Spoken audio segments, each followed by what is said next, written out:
समादरणीय दर्शकबिन कृषि बहस कार्यक्रममा स्वागत छ। म विकास आचार्य। दर्शक महानुभाव, आज असार 15 अर्थात् 17औं धान दिवस तथा रोपाई महोत्सव। आज देशभर हर्षोल्लासका साथ रोपाई महोत्सव पनि सुचारू भइरहेको छ र गरिराख्नु भएको छ किसान दाजुभाइहरूले।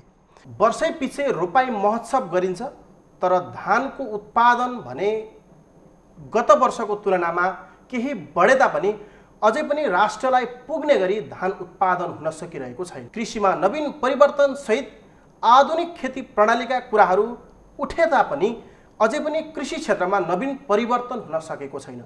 तर पनि आश गरौँ यस वर्ष भने सरकारको नीति तथा कार्यक्रम तथा बजेटमा पनि कृषिलाई प्राथमिकता दिएको कुरा छ, जसले गर्दा कृषि क्षेत्रमा अझ बढी टेवा पुग्ला वा धान उत्पादन अझ बढी होला भन्ने आश पनि गरौँ। आज यसै विषयमा कुरा गर्नको लागि हामीसँग हुनुहुन्छ धान विज्ञ, धान वैज्ञानिक पनि भनौँ उहाँलाई, डाक्टर भोलामान सिंह बस्नेत। म आज उहाँसँग रहेर धानको उत्पादन बढाउन के गर्ने र यो गृहस्थ उत्पादनमा धानको अवस्था कस्तो हुन्छ र धानले कतिको सघाउ पुर्याएको हुन्छ, धानको उत्पादन गर्दा कुल गृहस्थ उत्पादन बढ्ने र धानको उत्पादन गर्दा कुल गृहस्थ उत्पादन घट्ने किन हुन्छ र धान उत्पादन नेपालमा अब अझ बढाउन के गर्नुपर्छ भन्ने विषयमा कुरा गर्नको लागि स्टुडियोमा निम्ति आएको छु। म सर्वप्रथम उहाँलाई यस कार्यक्रममा निमन्त्रणा गर्न चाहन्छु। डाक्टर साहब, स्वागत गरेँ तपाईँलाई। धन्यवाद दादाजी। आज 17औं धान दिवस तथा रोपाई महोत्सव पनि, यो दिनलाई अलिकति आज संयोग पनि ठ्याक्कै त्यही दिन पनि पर्यो, यसलाई कसरी आजको दिनलाई कसरी व्याख्या गरौँ, अलिकति यहाँबाट आजको बहस सुरु। तपाईँले राम्रो प्रश्न गर्नु। वास्तवमा कतिलाई थाहा नै छैन। म चाहिँ त्यो सुरुदेखि नै लाग्या भएर मलाई चाहिँ नि सुरुदेखि अहिलेसम्म नि म निरन्तर लाग्या भएर सबै कुरो थाहा छ। जस्तै के छ भने तपाईँको 43वटा देशले हेर्नुहोस्, फिलिपिन गभर्मेन्टले लिड रोल ल्याएर छ। त्यो 43 देशमा नेपाल पनि छ।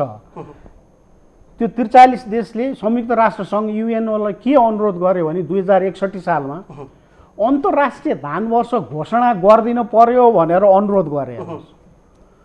अनि त्यसको आधारमा त्यो युएन संयुक्त राष्ट्रसङ्घले घोषणा गर्यो 2061 सालमा, अङ्ग्रेजी 2004 साल हो, अन्तर्राष्ट्रिय धान वर्ष भनेर घोषणा गर्यो। अनि प्रत्येकमा फेरि नारा तोक्या हुन्छ। अनि त्यो अन्तर्राष्ट्रिय धान वर्षको नारा के थियो भने राइस इज लाइफ, धान नै जीवन हो भन्ने नारा थियो। हेर्नुहोस्, अझ म त त्योभन्दा अझ अगाडि गयो भने सन् 1966 भने हाम्रो 22 सालमा पर्छ तपाईँको, त्यो एसियामा चाहिँ भोकमरीको ठुलो कथा थियो अरे, hunger was a big story भन्छ। अनि त्यो बेलामा पनि युएनले धानलाई के गरेको थियो भने वर्षको बाली भनेर घोषणा गर्यो। नारा चाहिँ नि के भने भोकमरीबाट मुक्त भन्ने, फ्रिडम फ्रम हङ्गर। किनकि दोस्रो विश्वयुद्ध चाहिँ 1945मा सक्यो। अनि त्यस्तो त के अवस्था थियो होला, भोकमरी अनि काल झैझगडा खान पाएन भने फेरि झैझगडा पनि हुन्न छ। युएनको नि तपाईँको के एउटा म्यान्डेट मुख्य भने शान्ति ल्याउने संसारमा। अनि शान्ति, धानले पनि संसारमा शान्ति ल्याउँछ पनि भन्छौँ कि हामी। त्यो के हिसाबले भने तपाईँको अब यो विश्वमा हेऱ्यो भने 7 अर्बभन्दा बढी जनसङ्ख्या छ अहिले, त्यसको आधाभन्दा 3.5 अर्बभन्दा बढीको मुख्य खाना भात रहेछ। डाक्टर साहब, जस्तै कि 17 वर्ष अगाडिदेखि नेपालमा पनि धान दिवस मनाउनुपर्छ भन्ने ट्रेन्ड सुरु भयो। हामी त्यसै अन्तर्गत आज 17औं धान दिवस पनि मनाइरहेका छौँ असार 15 को दिन। तर पनि नेपालमा 11 महिनाको यो अहिलेको तथ्याङ्क हेर्ने भने 31 करोड बराबरको चामल आयात भएको देखाउँछ। अर्को कुरा, 67% जनसङ्ख्या कृषिमा आत्मनिर्भर छ। कृषिमा आयात चाहिँ नेपालमा कृषि पेसामा लागेका छन्, तर पनि कृषि पेसामा त्यति धेरै प्रगति हुन सकिरहेको छैन। कारण के हो? तपाईँ म आउँदै थिएँ, हेर्नुहोस्, अझ इम्पोर्टेन्ट पार्ट अझ भयो। त्यो युएनओहरूले त घोषणा गरिदियो होइन धानको इम्पोर्टेन्स आधाभन्दा बढीको भनी। अझ एसियामा आउनु हो भने के छ भने 90% भन्दा बढी धानको उत्पादन र खपत पनि यो एसियाली देशमा हुन्छ। हेर्नुहोस्, कारोबार त खालि 8-9% मात्रै हुन्छ। अनि त्यो 90 को नि आधा, 1 नम्बर चिनले फलाइदिन्छ धान, दोस्रो भारतले निकाल्छ छ। अनि हाम्रो नेपालमा नि त्यतिकै इम्पोर्टेन्ट छ धानको। हामी भेट्यो भने नै भात खानु हो भनेर कुरा सुरु गर्छौँ। अनि त्यो इकोनोमिक हाम्रो आर्थिक वृद्धि दर नै धान उत्पादनमा जहिले जुन वर्षमा धेरै धान फलेको छ त्यो बेलामा जिडिपी ग्रोथै माथि गएको छ। हेर्नुहोस्, अनि त्यसैले युएनओले त धानलाई त्यति महत्त्व दियो, हाम्रो राष्ट्रमा नेपालमा नि महत्त्व छ भनेर अनि म नै पछि लाग्यो। एउटा सूत्रधार म पनि हुँ यो घोषणा गराउनेमा। सरकारबाट हामीले एउटा के निर्णय गरायो भने 61 पछि त्यो युएनओको डिसिजन पछि अब मङ्सिर 29 गते यो मन्त्रीस्तरीय निर्णय भएअनुसार यो राष्ट्रिय धान दिवस आएको अब आइन्दा 2061 सालपछि प्रत्येक वर्षको असार 15 महिना दही चिउरा खाने कल्चर हाम्रो प्रत्येक असार 15लाई राष्ट्रिय धान दिवस तथा रोपाई महोत्सव मनाउने भन्ने हो। त्यसैले 61 सालदेखि अहिले 77 साल अब आजै भयो हेर्नुहोस् 17 वर्ष त यो निरन्तर रूपमा हामीले मनाउँदै आछौँ। अनि संसारको अरू कुनै देशले पनि यसरी मनाएको छ। नेपाल मात्र एउटा देश हो जसले त्यो निरन्तरता दियो युएन डिसिजनलाई भनेर मैले भने। अब तपाईँले अब त्यो हामी आयातको आतिथ्यको तथ्याङ्क पनि दिनुभयो होइन। अनि के रहेछ भन्नुहुन्छ भने अहिले 5-7 वर्ष अगाडि कृषि मन्त्रालयले कसरी हिसाब गर्न नसक्यो।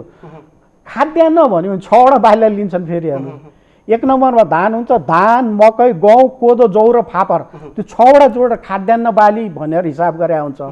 अनि कसरी हिसाब गर्छ, कति फल्छ होइन, हामी कति खान्छौँ र वासला ब्यालेन्स कति निकाल्छ भनेर के त्यो 7-8 वर्ष अगाडि कसरी हिसाब 191 किलो खाद्यान्न प्रति वर्ष प्रति व्यक्तिलाई चाहिन्छ भनेर हिसाब गर्ने रहेछ। अनि त्यो 191 कसरी पुर्याउने भने 90 किलो चामलबाट, 45 किलो मकैबाट, 45 किलो गहुँबाट भने 3टा 180 भयो। अनि 11 चाहिँ त्यो फापर गहुँ जौबाट कोदोबाट पुर्याउने भन्ने हिसाब रहेछ हेर्नु। अनि तपाईँले फेरि अर्को यो उपभोग्य खाद्यान्न भनेर पनि त्यो हिसाब निकाले हुन्छ कि कति फल्यो नेपालमा, कति हामीलाई खपत गऱ्यौँ, ब्यालेन्स चाहिँ नि प्लस भयो कि माइनस भयो भनेर हिसाब निकाल्दाखेरि 14 वर्षको तथ्याङ्क 15 वर्षको हेर्नुभयो भने त 10 वर्ष पुगेको छ, 5 वर्ष पुगेको छैन त खाद्यान्न के। अनि अझ पछिको 5 वर्षको हेर्नुहुन्छ भने त जहिले पनि सरप्लस छ खाद्यान्न हेर्नुहोस्। अनि एउटा जापानी विज्ञसँग म यो झापा मोरङतिर सर्वेमा गएको थिएँ कि उनले मलाई त्यो जापानीले मलाई के भन्यो, तिमीहरूको देशको सरकारले खाद्यान्न फुड सेक्युरिटी प्रोजेक्ट माग्छ डोनरसँग, तिमीहरूलाई त चाहिँदैन किनकि जहिले नि प्लस देखाएको छ खाद्यान्न, जति फल्छ खाएर प्लस पो छ बढी छ, किन चाहियो प्रोजेक्ट भन्नु मैले यो चकित पनि। अनि मैले कृषि मन्त्रालय गएर यसो बुझ्दाखेरि के पाएँ भने त्यो 191 मध्ये 90 किलो चामलको हिसाब गरेको छ। अब त्यो चामल पाएपछि त्यो मकै गहुँ त खाँदै नेपालीहरूले हामी त भातै कल्चर छ, भातै खानु पर्यो भने।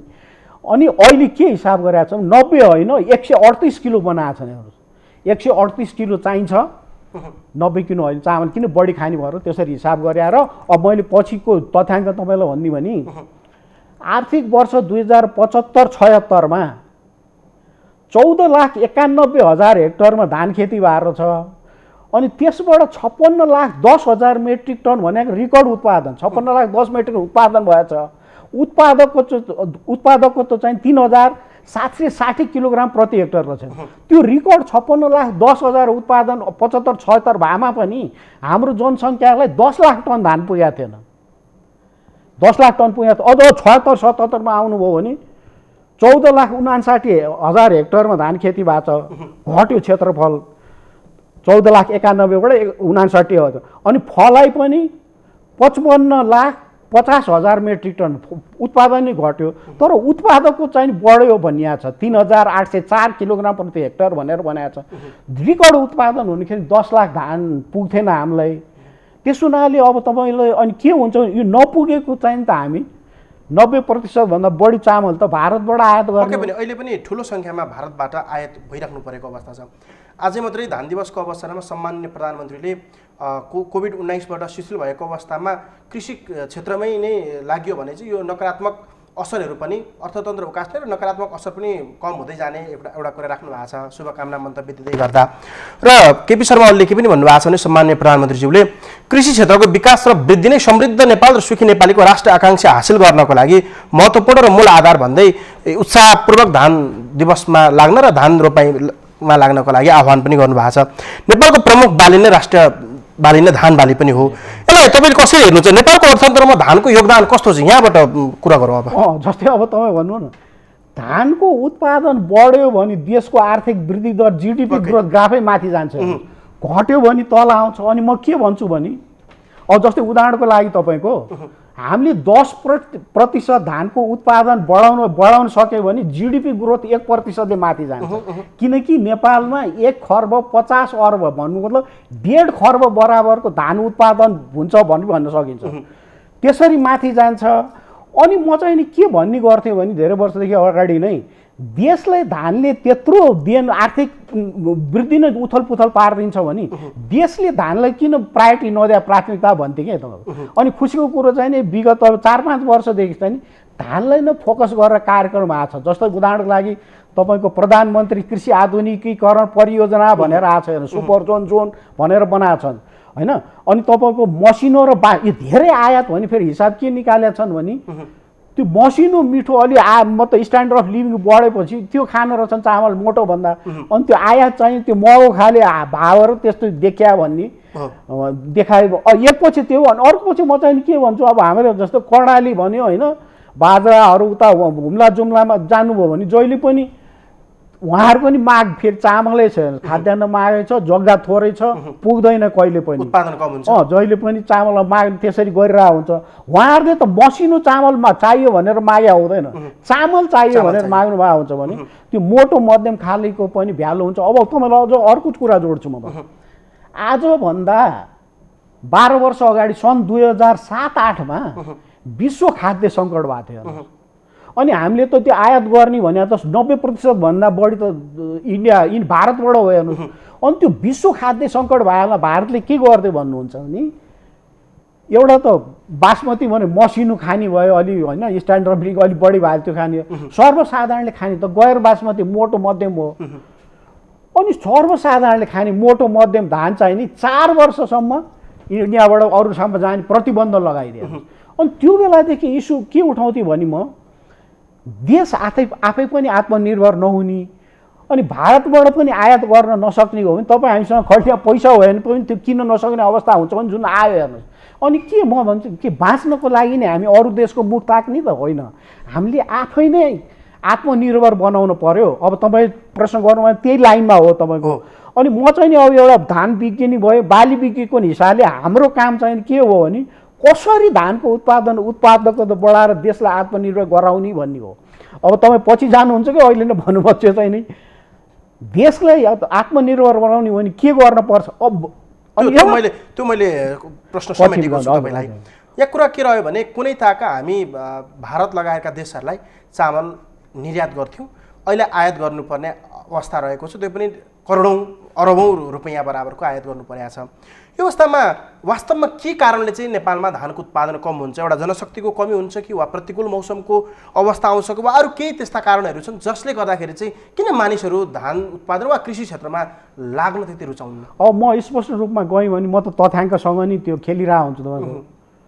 आजभन्दा 40 वर्ष अगाडि 4 दशक अगाडि तराईको मुख्य 6वटा ठाउँमा धान चामल निर्यात कम्पनी भन्ने अफिस थियो हाम्रो, हामी निर्यात गर्थ्यौँ। अहिले प्रत्येक वर्ष एभरेज भन्नु महिनामा, वर्ष नै होइन महिनामा 2 अर्ब भन्दा बढीको चामल आयात गरिरहेछौँ हेर्नुहोस्। पहिला एक्सपोर्ट गर्थ्यो, अहिले आयात गर्छौँ। तपाईँहरू जस्तो विज्ञको के काम भयो भनेर पनि प्रश्न आउँछ क्या हामीलाई। अनि त्यसमा विभिन्न कारणमध्ये एउटा प्रमुख कारण चाहिँ नि के भन्छु भने म अब यो तथ्याङ्क पनि इन्ट्रेस्टिङ एउटा के दिन्छु भने हेर्नुहोस् है, आजभन्दा 200 वर्ष अगाडि संसारभरिको जनसङ्ख्या अहिले एउटा भारत देशभन्दा कम थियो अरे। संसारभरिको जनसङ्ख्या अहिले भारतको एउटा देशभन्दा नि कम थियो भन्नुको मतलब कति विस्फोट भएछ अहिले जनसङ्ख्या हेर्नुहोस् है। अनि नेपालमा नि 30-32 वर्षमा जनसङ्ख्या डबल भएको छ। अनि यो उत्पादन पनि खाद्यान्न डबल भएको छ तपाईँको। अनि अब फेरि किन यस्तो भयो भन्नुभयो भने चाहिँ एउटा मुख्य जनसङ्ख्या भिले नै भन्छु म, त्यो भयो भन्छु। अरू नि विभिन्न कारण छ। उत्पादकता बढाउनलाई एउटा चिज मात्रै भएर हुँदैन होइन, गुणस्तरीय बिउको कुरा आउँछ जसले 15 देखि 20% उत्पादनमा देन दिन्छ। रासायनिक मलको कुरा आउँछ, 1 किलो नाइट्रोजन भयो भने 20 किलो धान दिन्छ। सिँचाइ भयो भने 20% उत्पादन बढाउन दिन्छ त्यसले हेर्नुहोस्। अनि यी कुराहरू अब बजारको नि कुरा आयो होइन। अनि विज्ञ चाहिँ नि बिर्सिन्छन् कि एउटा म जहिले पनि त्यो बिर्स्या भएर म जहाँ नि फोकस गर्छु।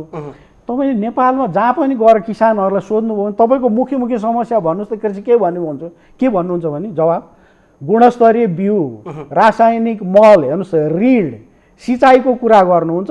विज्ञ चाहियो भनेर कहिले नि भने आउँदैन किसानहरू। अनि म चाहिँ त्यो विज्ञको उठाएको विज्ञ फेरि मेरो त विज्ञको परिभाषा छ हेर्नुहोस्। मैले विज्ञ भनेपछि यो सम्झिनु होला भन्छु म।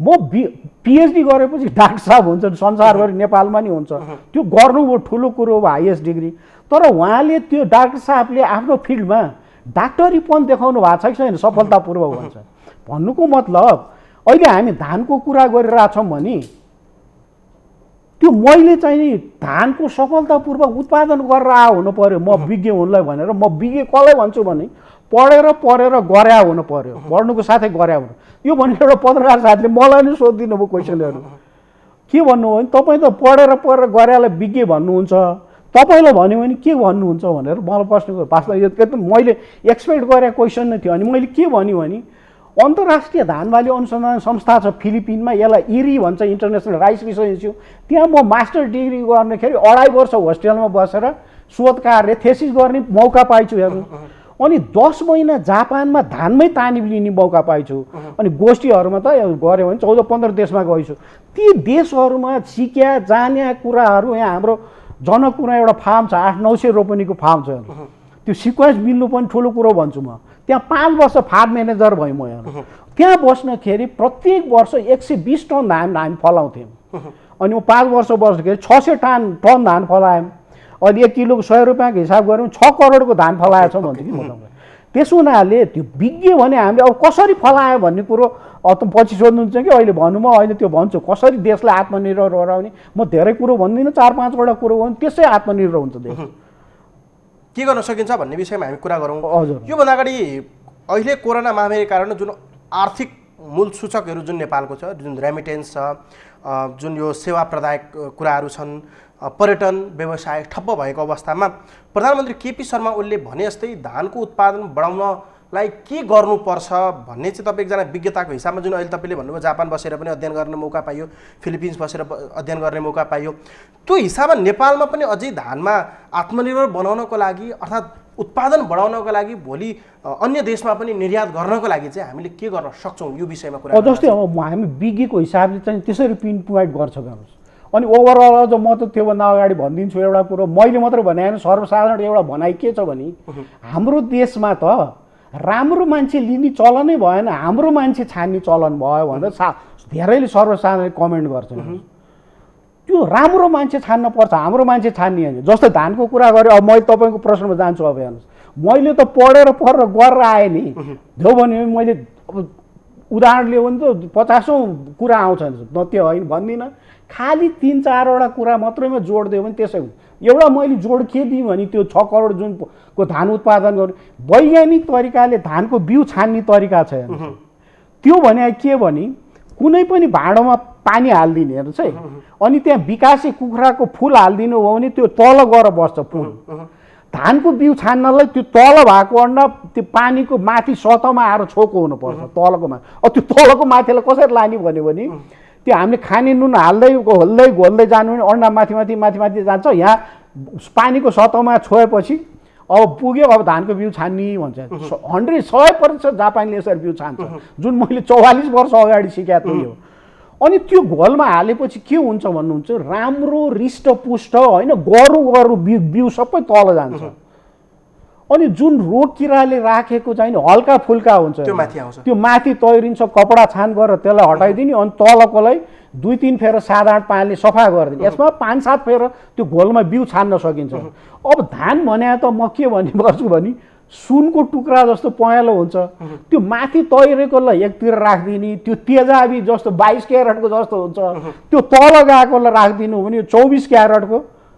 जस्तो सकली सुन हुन्छ भन्छ त्यो धान के प्रत्यक्ष देख्न सक्छ कि अब यो अन्डाले गरेको सबभन्दा राम्रो हो अब अझ त्यो पनि झन्झट लाग्यो भन्नुहुन्छ भने सोझै के गर्ने भने 5 लिटर पानीमा 1 किलो नुन हालिदिने घोल बनाउने त्यहाँ धानको बिउ छान्ने त्यति हो त्यति मात्रै भयो भने 10 देखि 15% उत्पादन बढ्छ अनि मरुवा भन्ने ब्लास्ट रोग खतरनाक छ बिउ जन्ने रोग हुन्छ कुन अनि यसरी छानिदियो भने त्यो रोग लाग्ने चान्स पनि मरुवा लाग्ने कम हुन्छ एउटा त्यो हो अनि अर्को धानको ब्याडको थोरै जग्गा हुन्छ त्यो माटोहरू के कम्पोस्ट प्राङ्गारिक हालेर मजाले टप सोइलमा त्यो हालिदिन्छ जापानमा त माटो पनि किन्छन् हेर्नुहोस् तर अब हाम्रो नेपालमा किसानले मल त किन्न सक्दैन माटो किन्नु भन्यो भने त हामीलाई मार्छ गाली गर्नुहुन्छ भन्छ अनि अङ्ग्रेजीमा एउटा प्रोभर्ब छ त्यो जानी लाग्यो भने मलाई एकदम चित्त बुझ्यो के थिङ्क ग्लोबल्ली एक्ट लोकल्ली भन्छ कि संसारमा के भइरहेछ ज्ञान गुणका कुराहरू थाहा पाउनु पर्यो। हाम्रो देशको माटो हावा पनि चल्न थाल्यो। जापानले माटो किन्छ भने हाम्रो गाईबस्तुको मल कम्पोस्ट मल छ त्यो मजाले ब्याडमा हालिदिन्छ। यता बिउ राम्रो भएछ छान्ने उता ब्याड राम्रो हो। अनि के भनिन्छ जापानमा चाहिँ तपाईँको राम्ररी बेर्ना हुर्कायो भने 50% धानको उत्पादन त्यसमै भर पर्छ। अनि हाम्रो नेपालमा चाहिँ लटर पटर गरेर राखेको देख्छु म त पोखरीको आकारमा बनाएको हुन्छ ब्याड धानको ब्याड। अनि त्यहाँ घाँस आयो भने कुल्चिँदै जाने युरिया टप ड्रेस बिसाइ छर्न पर्यो भने कुल्चिँदै होइन त्यो ब्याड बनाउनु पर्यो होइन। ब्याड भयो नाली ब्याड नाली अनि त्यो नालीबाट गर्न सकिन्छ हेर्नु। त्यो अझ तराईतिर त म के पनि सुन्छु भने धान रोपिदिने अनि एकैचोटि काट्न जाने हेर्नुहोस्। अनि कहाँबाट फलाउन सकिन्छ धेरै आत्मनिर्भर गराउनलाई भन्छ के लिनुको लागि। यहाँनिर के तपाईँलाई यो पनि लाग्दैन कि उहाँहरूलाई यो जुन धानमा चाहिँ जति शिक्षा दिनुपर्ने हो हामीले राज्य स्तरबाट तपाईँहरू विज्ञहरूले पनि जति शिक्षा दिनुपर्ने हो यो तरिकाले चाहिँ रोप्नुपर्छ भन्ने तरिकाको पनि कमी हो जस्तो चाहिँ लाग्छ। त्यो ओभरअल त्यो पनि हो नि तपाईँको।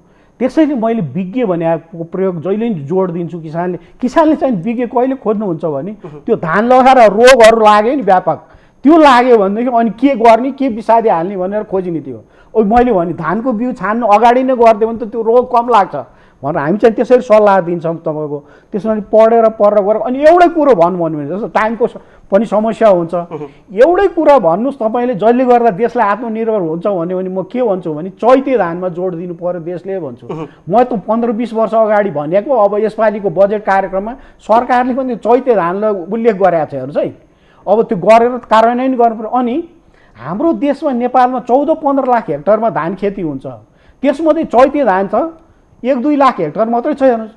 अनि वर्षभन्दा चैते धान फेरि 20-25% बढी फल्छ। किन फल्छ भने धानको सूत्र एउटा फेरि के छ भने धान फुलेपछि जति धेरै घाम लाग्यो त्यति धेरै धान फल्छ। अनि मैले के पाएँ जनकपुरमा काम गर्न फेरि चैते धान फुलेपछि 600 क्यालोरी हुनु रहेछ मात्रा त्यो घामको मात्रा सोलर रेडिएसन। वर्षे धान फुलेपछि 500 मात्रै हुन्छ। त्यसैले 20-25% चैते धानमा बढी फल्छ। अनि त्यो घामलाई त किसानले पैसा दिनु पर्दैन फेरि नो कस्ट टेक्नोलोजी हेर्नुहोस्। त्यसैले त्यो 2 लाख 1-2 लाख हेक्टरबाट हेर्नुहोस् त 8-10 लाख हेक्टर बढाउन सकिन्छ। अनि कन्डिसन छ फेरि हेर्छ के लिनुको लागि के दिनु पर्यो। किसानले चैते धान बढाउनलाई दुईवटा समस्या छ। एउटा सिन्ची क्षेत्र हुनै पर्यो सिँचाइ। अर्को यो असाढमा पाक्छ हेर्नुहोस् है। अनि यसलाई समेटेर वर्षे धान लगाउनु पर्यो झमझम पानी परे आउँछ असाढमा। अनि किसानलाई त्यो सुकाउने समस्या हुन्छ। त्यस हुनाले सरकारले सिन्ची क्षेत्र बढाउने अनि त्यो सुकाउने मेसिनहरू पनि मुख्य ठाउँमा राखिदिनु भयो भने सुनमा सुगन्ध हुन्छ जसले गर्दा आत्मनिर्भर सहजै गर्न सकिन्छ। चैते धान भनेकै खाद्य सुरक्षाको लागि वरदान भन्छु। डाक्टर साहब जस्तै कि मूलतः 3टा बाली नेपालमा उत्पादन हामी गर्छौँ। कसैले 2टा बाली उत्पादन गर्नुहुन्छ लाउनुहुन्छ 3 कमाई 2 कमाई भन्छौँ हामी। तर अहिले धेरै स्थानमा हेर्ने भने 1 कमाईमा सीमित हुनुपर्ने अवस्था छ जसले गर्दा पनि धान उत्पादन कम हुन सकेको एउटा कुरा त्यो पनि होला तथ्याङ्कमा तपाईँहरू त्यो पनि भन्नुहोला। तर पनि जुन अहिलेको हिसाबको धान उत्पादन छ त्यसले के देखाउँछ अब बढाउँदै जाँदाखेरि आत्मनिर्भर हुँदै यसले उत्पादन बढाउँदै जाने कन्डिसनमा देख्नुहुन्छ कि यो पछिल्लो 1-2 वर्षको जस्तै कि आजकै कुराले पनि धान दिवस मनाइरहँदाखेरिको तथ्याङ्कले पनि कसरी हेर्नुहुन्छ अब के गर्न चाहिँ सकिएला धान उत्पादन कस्तो होला भन्ने चाहिँ लाग्छ जुन सरकारले नीति तथा कार्यक्रम पनि ल्यायो अब यसले कतिको टेवा पुर्याउँछ जस्तो लाग्छ। तपाईँ राम्रो प्रश्न गर्नुभयो हेर्नुहोस्। अनि यसपालिको सायद नारा हामीले भनेनौँ। यसपालिको नारा चाहिँ के छ भने धान उत्पादनमा वृद्धि आत्मनिर्भरता र समृद्धि भन्ने नारा छ यसपालिको हेर्नुहोस् है। अनि आत्मनिर्भरता समृद्धि भने धान उत्पादन बढेको 1.5 खर्बको धान उत्पादन छ बढ्छ भनिहाल्यो होइन। अनि तपाईँको यी सबै कुरा गर्नलाई अब एउटा वर्षासँग पनि एकदम घनिष्ठ सम्बन्ध धान उत्पादनको।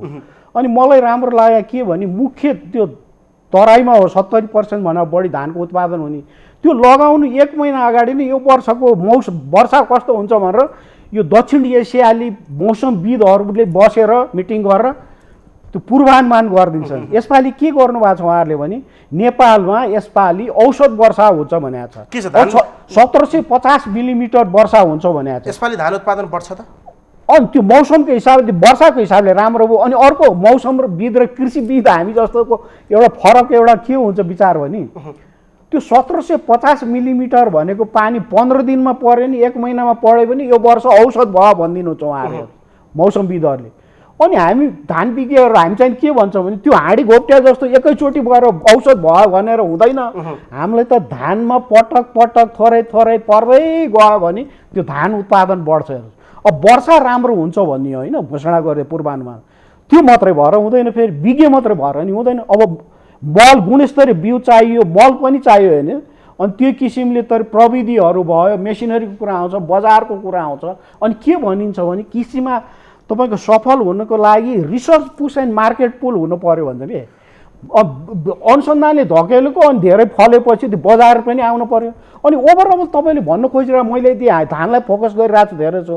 अनि खाद्य सुरक्षाको हिसाबले गऱ्यो भने धान मकै गहुँ नै हो मुख्य। हेर्नु अनि 6वटा बाली हुन्छ त भने अनि त्यो 3टा मुख्य मध्ये धान सर्वप्रथम 1 नम्बरको बाली हो।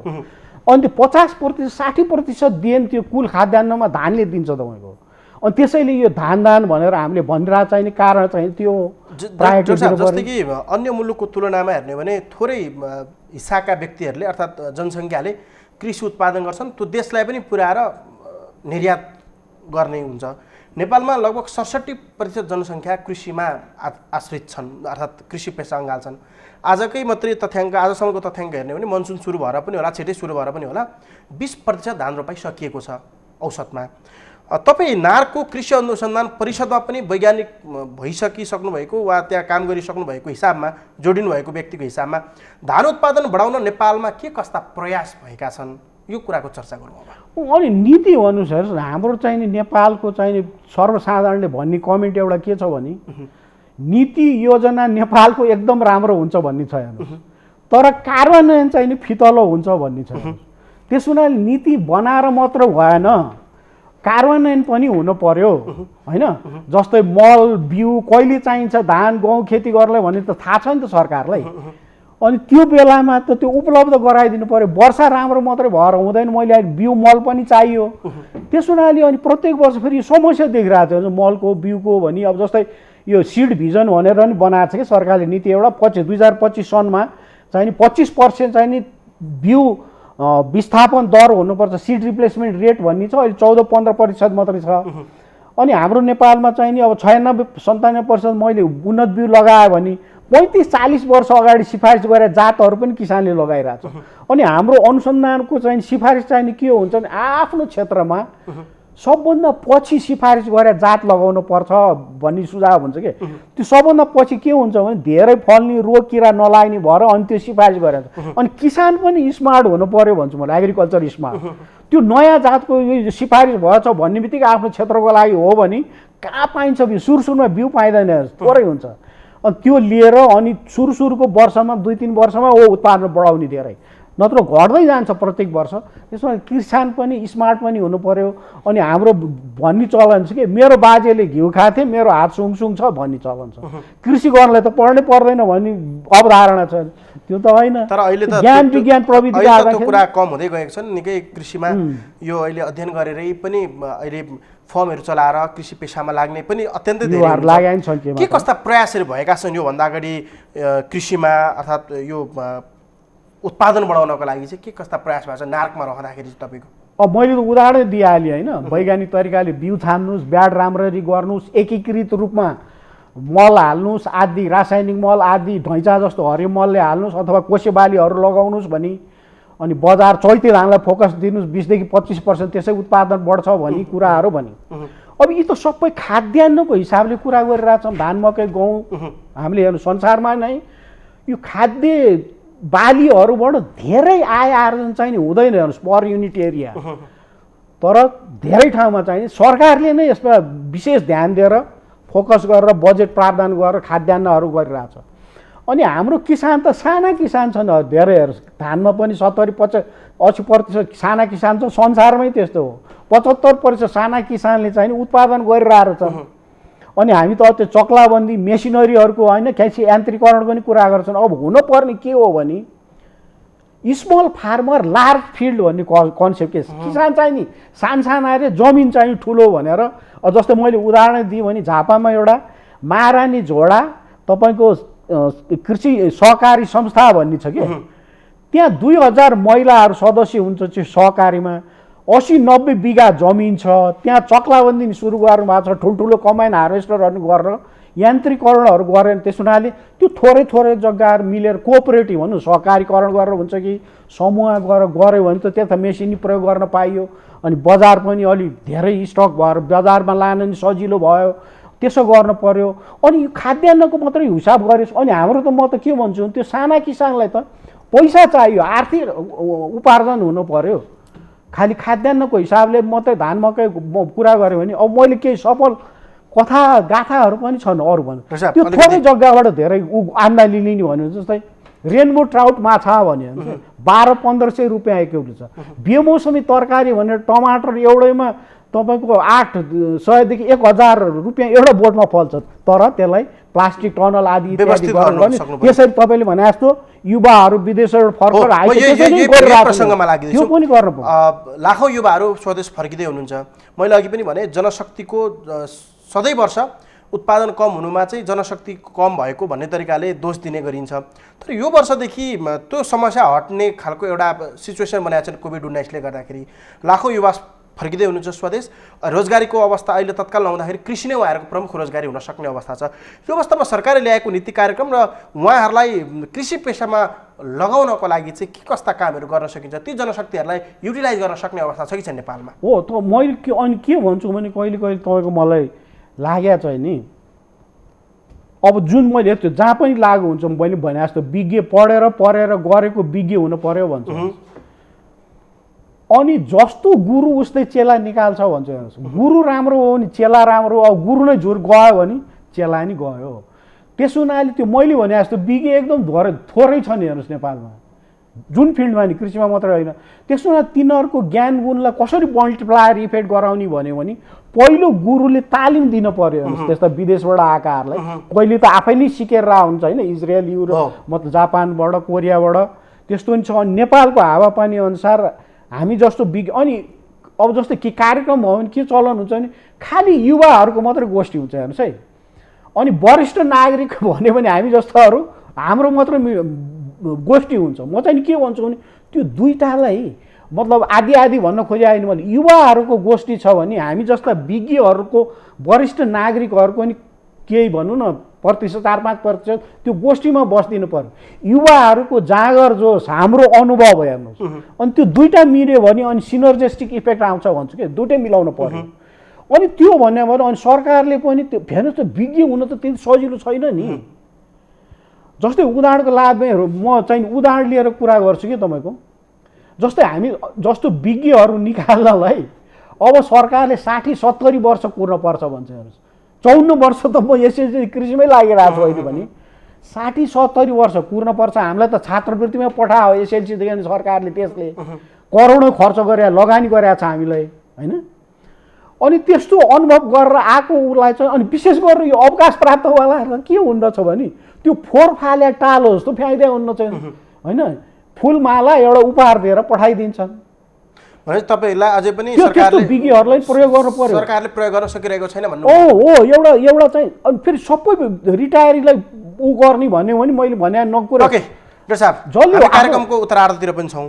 अन्तिममा एउटा प्रश्न मैले के राख्न चाहेँ भने रैथाने जातका जुन धानका जातहरू लोप हुँदै गएको अवस्था छ त्यसको सम्भावना सम्भाव्यता कस्तो रहन्छ नेपालमा उत्पादन वृद्धि गर्नको लागि वा त्यसलाई बढावा दिनको लागि?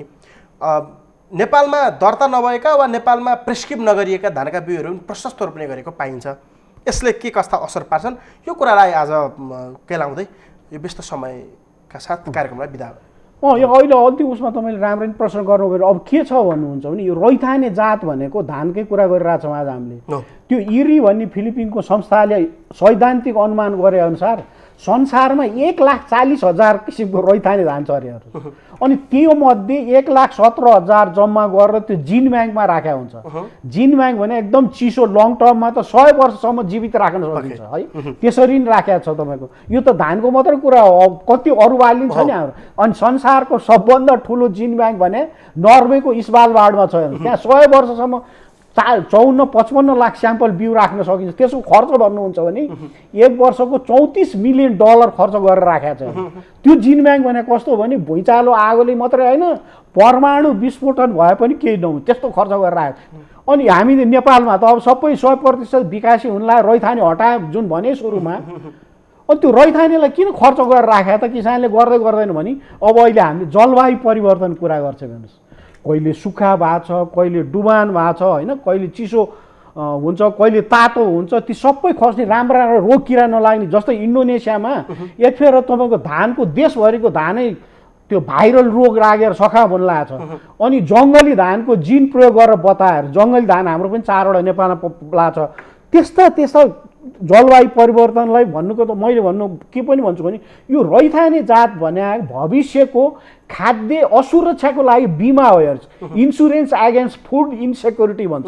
त्यसैले त्यस्तो खर्च गरेर राखेको छ। अनि हाम्रो पनि नेपालबाट 1,17,000 मध्ये 3,000 किसिमका रैथाने जातहरू त्यहाँ राखेका छन्। अनि किसानले किन हटाउँदै गरे? कम फल्यो एउटा त भने मैले, किसानले रैथाने त्यो बेलामा लगाउँछ जब पैसा आउनु पर्यो, आर्थिक उपार्जन भयो भने। जस्तै मैले उदाहरण गर्ने भने कसरी एउटा छन्, यो मध्य पहाडमा एउटा खुमलचार धान भने एकदम पपुलर लोकप्रिय छ हेर्नुहोस् है। त्यो कसरी निकाल्या भन्नुहुन्छ नि, हाम्रो पोखरेली मसिनो रैथाने अनि त्यो अन्तर्राष्ट्रिय इरीको IR 28 भने दुईवटा क्रस गरेर निकाल्या। त्यस हुनाले त्यो अब रैथाने प्रयोग भयो अनि IR पनि भयो नि, धेरै भाउ पाउने भयो चाहिँ खुमलचार भन्ने। त्यस हुनाले हाम्रो म त के भन्छु भने देशको नीति नै हाम्रो त्यो फ्युजन नीति हुनुपर्छ। एउटा पछि भन्छ खालि विकासे गरौँ भन्छ, अर्को परम्परागत गरौँ भन्छ। म चाहिँ नि मलाई सोधेँ भने म चाहिँ त्यो दुईवटा मिलाएर जानुहोस् भने जुन खुमलचारको उदाहरण दिएँ मैले होइन, लोकल धानको लोकल गाईको दुध उत्पादन बढाउनु पर्ने कृत्रिम गर्भाधान भनेर एकदम पपुलर छ नेपालमा। त्यहाँ पनि विकासे र परम्परागत भाव छैन। मलको कुरा 100 किलो हाल भने मैले आधी रासायनिक मल आधी हरे मलको ढैँचा प्रयोग गर्नु त्यत्रो 20 वर्षको अनुभव भने मैले।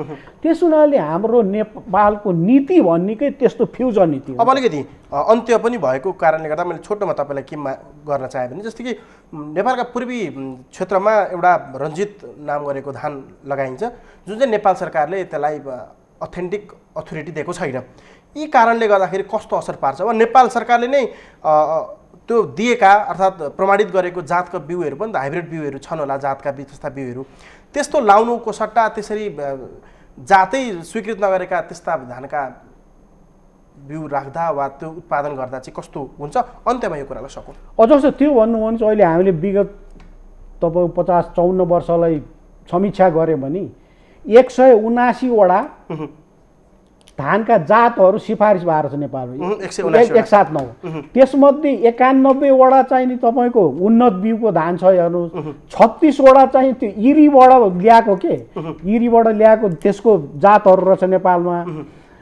अनि हामीले त्यसरी हाइब्रिड भने 52वटा भएको छ नेपालमा। हाइब्रिड धान थिएन, अहिले हाइब्रिड धान प्रथम पटक सिफारिस भएको छ। त्यो के भने हर्दीनाथ हाइब्रिड 1 एउटा, अर्को हर्दीनाथ हाइब्रिड 2। त्यो चाहिँ नि 5-7 टन बढी फल्ने हेर्नुहोस्। हामी एभरेज 3 टनको कुरा गर्छौँ है, 3.5 टन त्यो बढी फल्ने भनेर त्यसरी सिफारिस गरेको छ। अनि तपाईँले भने जस्तो फेरि नेपालले सिफारिस नगरेको औपचारिक रूपमा तर एकदम लोकप्रिय भएका जातहरू जस्तै झापातिर भन्नु हो भने त्यो रञ्जितको भन्नु, कहीँ कतर्नी भने पनि मैले सरीमा गएर सुनेको छु।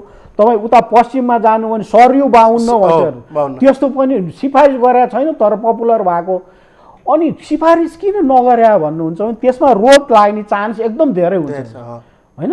तपाईँको अब यो शीत ब्लाइट भन्छ आदि इत्यादि भनेर यो औपचारिक रूपमा सिफारिस नभए हो। अनि किसान चाहिँ के भन्छ भने त्यो रोग लाग्यो नि धेरै फल्छ, भाउ बजार बढी पाइन्छ भनेर त्यो गरिरहेछन्।